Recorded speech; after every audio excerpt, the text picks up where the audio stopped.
Ano bang alam mo sa kwintas? Tanong ni Marta dahil hanggang ngayon naiinis pa rin siya sa narigalo ni Santino na peking kwintas. Kulot noon na rin tiningnan ni Lian si Santino, sa kanya kinalabit ito at sirenyasan na wag na lang makialam. Yan yung necklace na dapat irigalo ko sa inyo, Mrs. Villafuerte, pero pinalitan ng peking kwintas. Pagpapatuloy ni Santino ay kinalaki ng mga mata ni Trixie, pero tumawa lang naman si Marta at ang ina ni Trixie. Sinasabi mo bang kaya mong bilhin ang kanyang uri ng kwintas para lang irigalo kay mama? Nananaginip ka ba? Wala ka nang pakinabang sa pamilyang to. Pinagbibintangan mo pa ang anak ko na nagnakaw? Sabat na rin ni Emilia. Inilabas ni Santino ang receipt na hawak niya, sa kanya binigay kay Marta. Napataas naman ang kilay ni Marta. Pwede niyong ipakita yan sa shop kasama ng kwintas para malaman yung totoong sinasabi ko, ani ni Santino. Where did you get the money? Ninanakawan mo bang pamilya ko para lang sa regalo na yan at pagustuhan ka namin? Galit nang saad ni Warren. Tumayo na to at kinuwelyohan si Santino. Hindi naman alam ni Lian ang gagawin niya. I am not Mr. Lucero. Just take the receipt and you will know to the jewelry shop kung sinong bumili. Nakapangalan naman doon sa record nila kung sinong bumili, lalo na't milyon ang halaga ng kwintas na ninakaw ng anak mo. May diin na saad ni Santino. Tiningnan ni Warren ang anak niyang si Trixie. Hawak-hawak na ni Trixie ang suot niyang kwintas. Sa kanya tiningnan si Enzo. He's lying, Tito. Ako ang bumili ng kwintas na yan for my gift kay Trixie. Ang hawak niyang receipt, I'm sure, fake lang yan. Sa katulad niyang walang pera, paano siya makakabili ng gantong klaseng kwintas? Baka hindi niyo pa siya paalisin dito, Tito. Paano kung ninanakawan na pala kayo ng lalaking yan? Saad naman ni Enzo. Napangiti na lang si Santino. Sinuntok naman ni Warren si Santino pero nanatiling kalmado si Santino. Dad, stop it. Ako na lang humihingi ng pasensya. Please stop. I will take responsibility about this. Pakiusap na wika ni Lian habang nasa likod niya si Santino. Umalis ka dyan, Lian. Kung ayaw mong pareho ko kayong paalisin ng pamamahay na to, nagagawa mo pang ipagtanggol ang asawa mong walang pakinabang? Ninanakawan na tayo nang hindi mo man lang alam.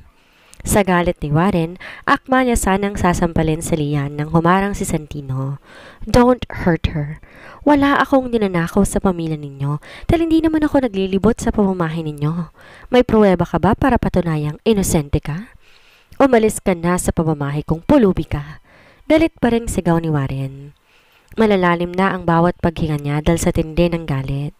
May pruweba ka rin ba, Mr. Lucero, na hindi nga ninakaw ng anak mo ang kwintas na suot niya? Patunayan niyo muna sa akin na sa kanila nga nakapangalan ng kwintas na yan at huwag kang mag-alala, kusa akong aalis ng bahay na to. Santino, tama na. Galit nang sigaw ni Lian kay Santino. Hinarap ni Lian si Santino. Ano pa ba ang gusto mong patunayan? Sino bang maniniwala sa iyong kaya mong bilhin ng mamahaling kwintas kayong wala ka namang sariling bahay? Huwag ka nang dumagdag pa. Wika ni Lian sa kanya. Sa kanya to hinila paalis ng kusina. Tahimik ding sumunod si Elsa dahil sa tuwing napapagalitan ng apo niya, wala rin siyang magawa. Dinala ni Lian si Santino sa hardin. Ines na pinunasan ni Lian ang mga luha niya habang tahimik na nakatingin sa kanya si Santino. Ayaw ni Santinong manahimik lang, lalo na't ninakawan siya. Napaiyak na lang si Lian dahil sa nangyayari sa kanya. Inis niyang hinarap si Santino. Bakit ka pa ba sumali sa usapan ng pamilya namin? Look what happened. Naiinis niyang saad. Hindi pa rin ba ako kasali sa pamilyang to, Lian? Kunot noong tanong ni Santino. It is not like that. Kahit ano namang gawin natin, you are my husband. Umiiyak pa rin niyang sagot. Pinagsisisihan mo na bang pinakasalan mo ko? Putol ni Santino. Napahilamos na lang si Lian saka siya humugot ng malalim na buntong hininga. Oo, pinagsisisihan kong idinamay pa kita sa gulo ng buhay ko. Ikaw ang iniisip ko, paano ko i-report kanila sa pulis at pagbintangan na pinagnanakawan mong pamilya namin? Sa status mo, sinong maniniwala sa'yo na kaya mong bumili ng mamahaling kwintas? Kaya kanilang ipakulong kahit wala silang sapat na ebidensya at kapag nangyari yon, sarili kong sisisihin ko dahil sa nangyari sa'yo. Wala akong kakayahan na piyansahan ka para makalabas ka. Wika ni Lian, sa kanya tinalikuran si Santino at palihim na umiyak. Pinagsisisihan niya ng pinakasalan niya si Santino at hinila sa ganitong gulo. Naaawa namang nakatingin sa kanya si Santino. Ito ang kauna-unahan na may nag-alala kay Santino at hindi akalain ni Santino na masaya pala sa puso kapag may taong totoong nag-aalala sa kanya. Samantala naman, nagtataka si Trixie at Enzo dahil may alam si Santino sa kwintas. Saan mo ba talaga nakuha ang kwintas na yan? Tanong na ni Enzo. Naupo naman si Trixie. Pinadala to matapos ang birthday ni Lola. Nakapangalan kay Santino kaya tiningnan ko yung laman. Akala ko nung una peke lang, pero nung pinakita ko sa expert sa alahas, sinabi niyang totoong alahas. Alam ko namang walang kakayahan si Santino para bumili ng gandong klaseng kwintas kaya pinalitan ko. Sagot niya. Napapaisip naman na si Enzo kung saan nakuha ni Santino ang perang pinambili ng kwintas para irigalo kay Martha. Tiningnan ni Trixie si Enzo nang hindi to sumagot. Anong iniisip mo? Tanong niya. Hindi ka ba nagtataka kung sino siya at kung paano niya nabili ang kwintas na yan? Paano kung mayaman pala siya? Pero imposible yon. Sa pananamit at itsura pa lang niya, galing siya sa mahirap na pamilya. Kung ninakawan naman kayo, wala tayong ebidensya para patunayan yon. Sa mga sinabi niya kanina, parang sigurado talaga siya eh. Siguradong sigurado siya na siya ang bumili sa kwintas mo. So anong iniisip mo? He's rich? Kuryoso na ring tanong ni Trixie. Matapos ang nangyari sa dinner, hindi na umuwi si Santino simula nang umalis siya. Napabuntong hininga na lang si Lian. Hindi pa naman niya nakuha ang number ni Santino para sana kapag mag-aasikaso sila ng annulment nila ay madali niya lang tong makokontakt. 3 araw nang hindi umuwi si Santino pero hindi maintindihan ni Lian kung bakit may kulang sa puso niya. Pakiramdam niya ay namimiss niya ang presensya ni Santino. Binuksan niya ang sliding door sa veranda pero wala siyang nakitang Santino. Tipid siyang ngumiti kahit nasa maiksing panahon na nakasama niya si Santino, alam niyang may taong nag-aalala para sa kanya. Gusto niya naman sana talagang maging matapang pero naiisip niya ang utang na loob niya sa pamilya ng kanyang ama. Naupo siya sa sofa na hinihigaan ni Santino, saka siya tumingin sa kawalan. Dito niya palaging nakakausap si Santino. Sa tuwing umuwi siya sa hapon, hindi siya naboboring dahil may kausap siya, kahit madalas silang mag-away. Natawa na lang si Lian sa naiisip niya. Mahaba man ang buhok ni Santino at may bigote, nakikita pa rin ni Lian ang gwapong mukha nito. Naalala mo ba siya? Biglang napatayo si Lian sa kinauupuan niya dahil sa gulat. Lola, aniya sa Lola Elsa niya. Ngumiti naman si Elsa saka siya naupo sa tabi ng apo niya. Namimiss mo ba siya? Nangaasar na wika ng kanyang lola. Lola naman, hindi naman po sa ganun, pagtatanggi niya. Alam mo, hindi man masyadong nakakausap si Santino pero ramdam ko ang kabutihan sa puso niya at alam kong napalapit ka na sa kanya. Natawa naman si Lian sa sinabi ng lola niya. Kabutihan? Palagi nga kami nag-aaway lola eh, aniya. Napapailing na lang si Lian kapag naiisip niya ang kasungitan ni Santino. Dinaig pa nito ang babaeng may dalaw kung magsungit. Pero aminin mo sa akin, you feel safe when he is around? Hindi kaagad nakasagot si Lian, lalo na nang maalala niya ang nangyari sa bar. Hindi niya alam kung bakit hindi na sila sinundan ng mga tauhan ng anak ng governor. Gusto niya sanang lumingon pero hila-hila siya ni Santino. Hindi ka makasagot. Tama ko, hindi ba? Dagdag pa ni Elsa habang nakangiti. Hindi kami ang para sa isa't isa, Lola. Tsaka wala akong nararamdaman para sa kanya. Dahil ba nasa mababang pamumuhay lamang siya? Tumitingin ka na rin ba sa panlabas na kaanyuan ngayon? Umiling si Lian. Hindi naman po sa ganon. Masyadong matalim ang dila ni Santino at di niya makakasundo ang pamilya ni Daddy dahil napansin kong siya yung tipo ng tao na hindi marunong magpatalo. Sa talim ng dila niya, baka ipaligpit siya ni Daddy at itapon sa lugar na hindi na mahahanap. Ayoko magdala ng konsensya habang buhay, anas niya. Hindi naman na nangulit pa si Elsa sa apo niya, pero masaya siyang kahit na nasa mababa lang si Santino na gawa niyang ipagtanggol si Liam. Ayaw sanang ibulgar ni Santino ang tunay na pagkatao niya, pero naaawa na siya kay Lian. Pinatawag niya ang executive secretary niya. Pinapatawag mo ko? Wika ni Justin. Sa tuwing silang dalawa lamang ang magkakausap, ay casual lang kausapin ni Justin si Santino dahil close naman sila. Gusto kong i-cancel mo ang partnership natin sa mga losero. Naipadala mo na ba ang bagong kontrata sa kanila? Tanong niya. Ipapadala ko pa lang sana bukas. Bakit biglang nagbagong isip mo? Hindi ba't ang losero ang pamilya ng asawa mo? Hindi ka ba talaga nagbibiro na asawa mo ang babaeng iyon? Nagtataka niyang tanong. Sinabi ko naman na sa'yo na gagamitin ko siya para hindi na ako kulitin ni mommy sa pagpapakasal kay Bianca. At sa tingin mo ba, nagbibiro ako sa pagpapakasal ko? Kung gusto mong malaman, mag-request ka ng San Marco. Sagot ni Santino. Napapailing na lamang si Justin dahil naiipit din siya sa pagtatalo ng mag-ina. Babalik na rin ako sa kumpanya kaya i-cancel mo ang partnership ng mga losero sa kumpanya ko. Seryoso niyang wika. Naupo na rin si Justin dahil ang daming tanong sa isip niya. Loserong asawa mo, tapos gusto mo i-cancel ang partnership ng kumpanya niyo sa kumpanya nila? Nag-away ba kayo? Sa dami ng tanong ni Justin, sinamaan siya ng tingin ni Santino. Napatikim na lang si Justin sa kanya iniwas ang paningin niya. Gawin mo na lang kung ano ang sinabi ko sa'yo. Yeah, fine, fine. Sukong sagot ni Justin.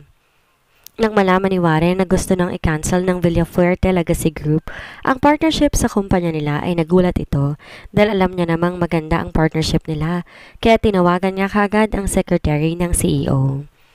Pabalik-balik siyang naglalakad habang naghihintay na masagot ang tawag niya. Hindi ba't si Lian ang pinadala mo para sa new contract? Sa tingin mo ba wala siyang nagawa na hindi nagustuhan ng CEO? Paninisi ni Emilia kay Lian. Hindi naman sumasagot si Warren dahil hinihintay niyang masagot ang tawag niya. Nasa loob din ng office ni Warren sa Trixie at Enzo. Hello, this is Warren Lucero. Tumawag ako para malaman ko kung ano bang nagawang mali ng kumpanya ko para i-cancel ang partnership namin sa Villafuerte Legacy Group. Pasensya na sa abala. Aniya nang may sumagot sa tawag niya. I'm sorry, Mr. Warren, pero yon ang binigay sa akin ng utos ni Mr. Villafuerte. Wala naman po ako magagawa sa bagay na yan, sagot ni Justin. Napasoklay si Warren sa buhok niya gamit ang mga daliri niya. Ines na napahilamos si Warren sa mukha niya dahil sa nalaman. Magkakasama silang kumakain ngayon. Tahimik lang naman si Warren dahil iniisip pa rin niya ang nawalang partnership. Bakit kanya ng itsura mo? Para kang nalugi, wika ni Martha. Napabuntong hininga naman si Martha. Kinancel ng Villafuerte Legacy Group ang partnership nila sa atin, sagot niya. What did you say? Gustong i-cancel ng Villafuerte Legacy Group ang partnership ng kumpanya natin sa kanila? Paano nangyari yun? Tanong na rin ni Martha. Di naman sumagot si Warren dahil hindi niya rin alam ang dahilan. Habang kumakain sila, muling tumawag ang sekretary ni Santino kahit gabi na. Mabilis namang sinagot ni Warren ang tawag kaya hindi niya na nagawang umalis sa hapagkainan. Good evening, Mr. Lucero. Napagdesisyonan ng CEO na itutuloy lang ang partnership nila sa inyo kung si Miss Nian Lucero makikipag-usap sa kanya, ani Justin. Kulat noong tinignan ni Warren ang anak niya na tahimik na kumakain. Nagtataka siya kung paanong nakilala ng CEO ng Villafuerte Legacy Group si Lian. Tiningnan ni Emilia ang asawa niya dahil matapos ang tawag ay nakatitig na ito kay Lian. Anong sinabi sa'yo? Tanong ni Emilia. Napabuntong hininga naman si Warren. Don't worry, Dad. Pupuntahan namin ni Enzo bukas ang CEO ng Villafuerte Legacy Group para kausapin to at alamin kung anong nagawa nating mali. Pag-volunteer ni Trixie. Hindi na kailangan. Sagot naman ni Warren, tsaka niya muling tiningnan si Lian na patuloy pa rin kumakain. Ang gustong makausap ng CEO ay si Lian. Ibabalik lang nila ang pakikipag-partnership sa atin kung si Lian ang ipapadala ko para kumausap sa CEO. Seryosong saad ni Warren. Nasamid naman si Lian sa kinakain niya dahil bakit siya? Napatingin na rin sa kanya ang pamilya niya. Bakit ako? Nagtatakang tanong ni Lian. Hindi ko pa nakikita ang CEO ng Villafuerte Legacy Group. Do you know him, Lian? Tanong sa kanya ng kanyang ama na mabilis niya namang kinailing. I don't know him at wala akong balak na makipagkita sa kanya.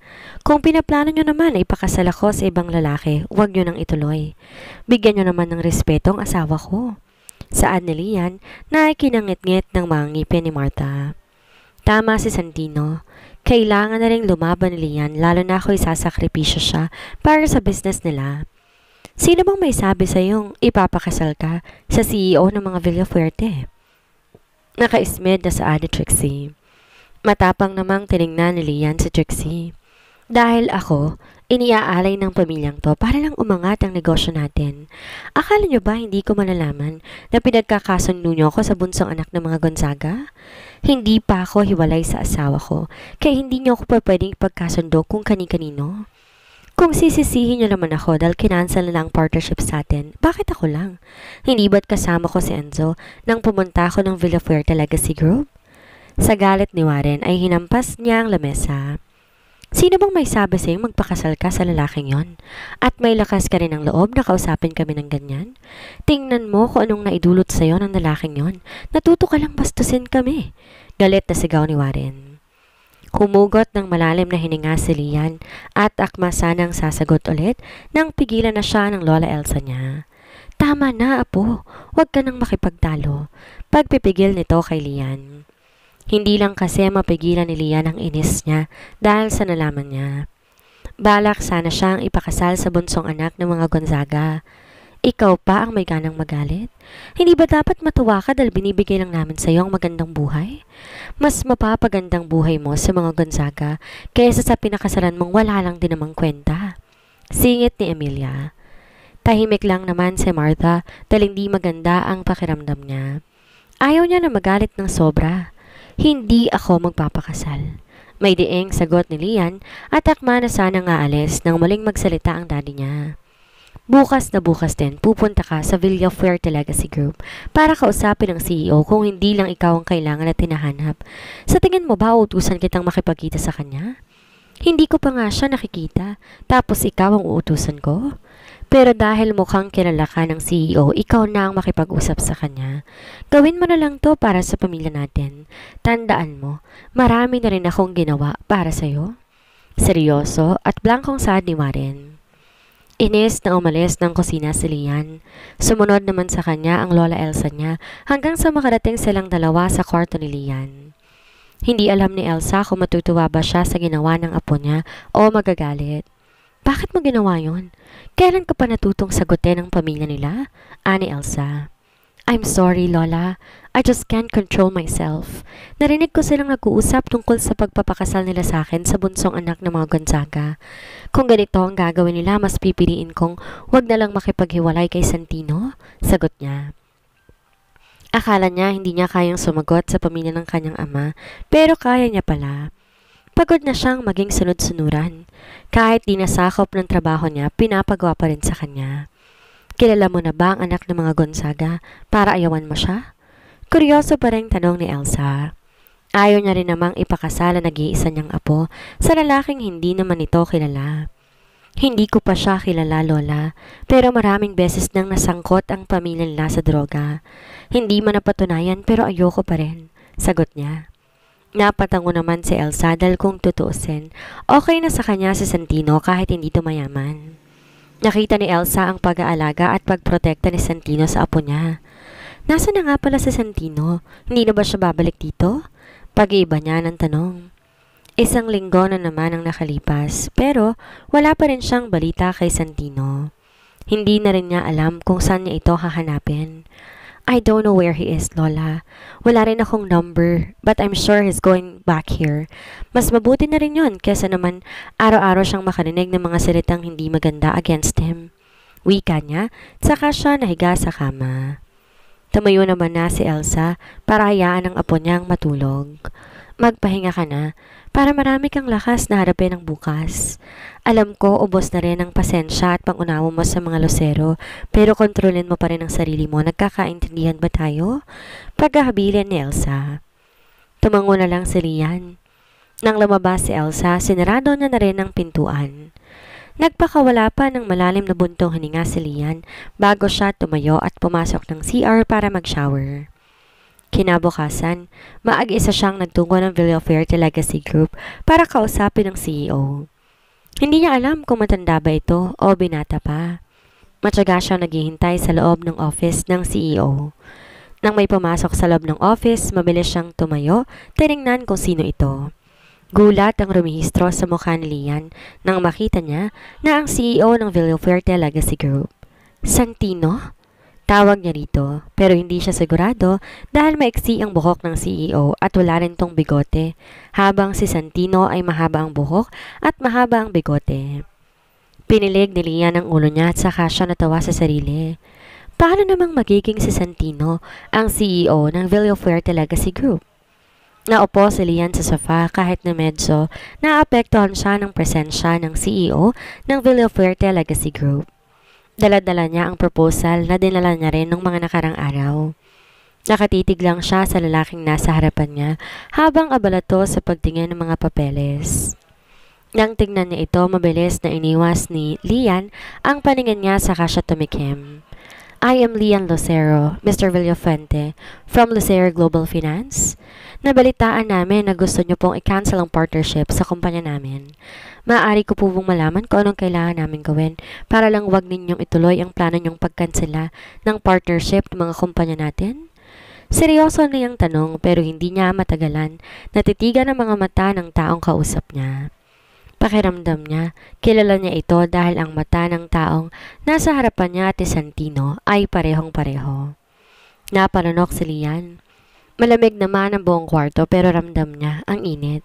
Kahit hindi siya nakatingin, kitang-kita niya sa gilid ng mga mata niya, nakatitig sa kanya si Mr. Villafuerte. Napangisi naman si Santino. Hindi ba talaga siya nakikilala ng asawa niya? Hindi mo ba talaga ako nakikilala? Tanong ni Santino.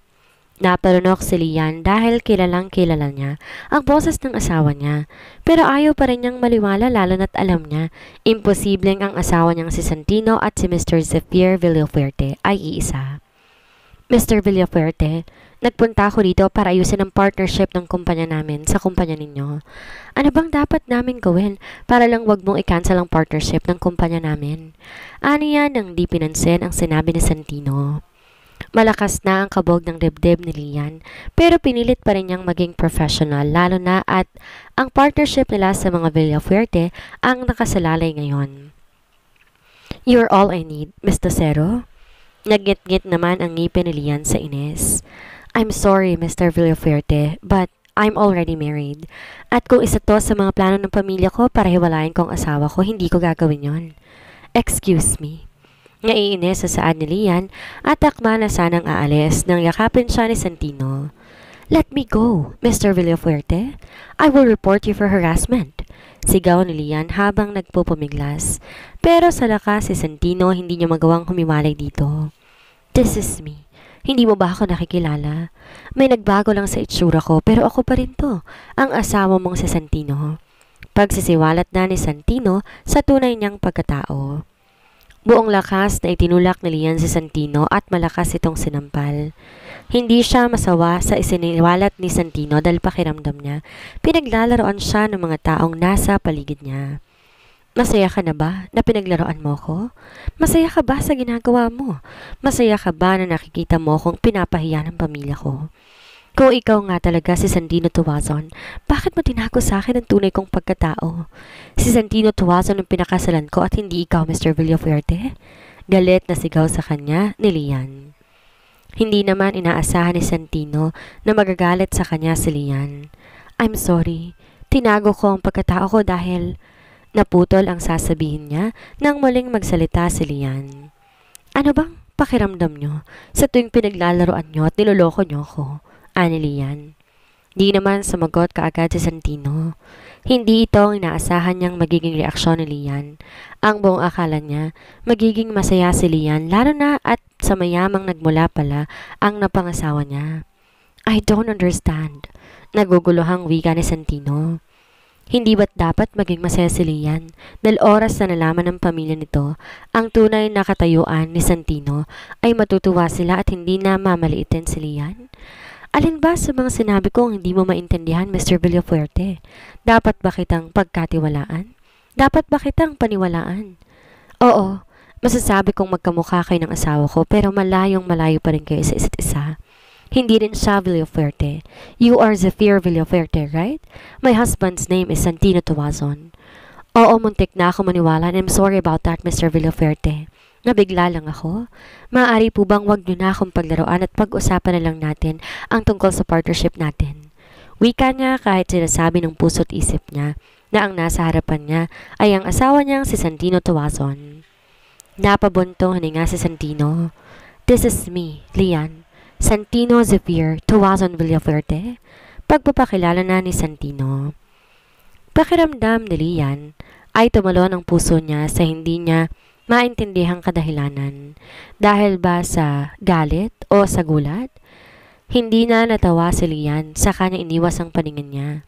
Hindi niya kayang tingnan sa mga mata si Xavier Villafuerte pero si Santino Tuazon kayang-kaya niya dahil magkaiba sila ng itsura. Si Xavier Villafuerte, he has this powerful aura na kinatatakutan siya ng mga taong nakaharap sa kanya. Pero si Santino Tuazon na siyang nakilala ni Lian, kaya pa niya tong titigan at tingnan ng diretso sa mukha. Tumayo na si Lian. Wala na siyang pakialam kung hindi itutuloy ng mga Villafuerte ang partnership sa kumpanya nila. Pakiramdam niya pinaglalaroan siya ng mga taong nasa paligid niya. Tila ba ginagawa siyang tanga? "Tapos ka na bang paglaruan ako? Kung ikaw nga ang asawa ko, bakit mo itinago sa akin ang tunay mong pagkatao? Sa tingin mo ba matutuwa akong malaman ang tunay mong pagkatao? Alam mo ba, nang mapangasawa kita, nasabi ko sa sarili ko, meron na akong ka-level. Taong hindi ako kokontrolin. Taong hindi ako gagawing utusan. Pero katulad ka rin pala nila. Hindi tayo magka-level, Mr. Villafuerte." Tatalikod na sana si Lian nang hawakan siya ni Santino sa kamay. Ines na nilingon ni Lian si Santino. "Baka nakakalimutan mo. Sa mata ng batas, mag-asawa tayong dalawa. Asawa kita, Lian." Maotoridad na saan ni Santino. Tipid namang umiti si Lian. Yan ang dahilan kung bakit ayoko sa mga katulad mong may kapangyarihan sa lipunan. Bakit nga ba hindi pa ako nagtaka sa tunay mong pagkatao? Sa kwintas pa lang dapat nagtaka na ako tapos sa restaurant, pero ang tanga ko lang dahil hindi ko man lang yun naisip. Kung alam ko lang na mayaman ka pala, hindi ikaw ang pipiliin kong pakasalan. Napakunot ng noo si Santino dahil sa pagtataka. Ayaw mo sa mga katulad ko? What do you mean about that? Gusto mo talagang malaman? Simula nang maghiwalay kami ni Enzo, gusto ko, ka-level ko na lang mapapangasawa ko dahil kaya ko pang kausapin ng casual lang, pero kapag ang mga katulad mo, pakiramdam ko kailangan ko palaging sumusunod sa kahit anong sasabihin ninyo. Total, ikaw naman ang mas may maraming pera. Ikaw na lang ang mag-file for our annulment. Baka sakaling mapabilis ang paghihiwalay nating dalawa. Blankong saan ni Lian, saka siya tuluyang umalis ng office ni Santino. Ano ang gagawin ni Santino ngayong tila inayawan siya ni Lian matapos itong malaman ang tunay niyang pagkatao? Magawa kayang tanggapin ni Lian na isang bilyonaryo ang kanyang asawa? At ano ang gagawin ng pamilya ni Lian kapag nalamang isang bilyonaryo ang napangasawa ni Lian? Yan ang ating aalamin sa susunod nating kabanata.